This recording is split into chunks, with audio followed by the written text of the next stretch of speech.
巴黎奥运开幕典礼煞过，就是伫咧典礼进前几点钟，法国高铁有人放火，拢总有80万的旅客受影响，其中也包括奥运选手。警方质疑可能是左派，也是环保团体做的。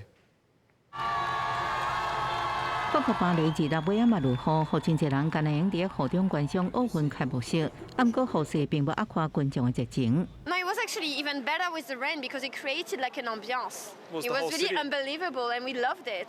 虽然奥运开幕典礼雨势并无造成伤过侪干扰，不过开幕式前几点钟，法国3条高铁线互人恶意放火事件，所幸包括去参加开幕式的7000个奥运选手在内，总共80万名乘客受影响。 On est là depuis 10 heures, ça fait bientôt 3 heures qu'on est là. Et je ne sais pas combien de temps on va rester là.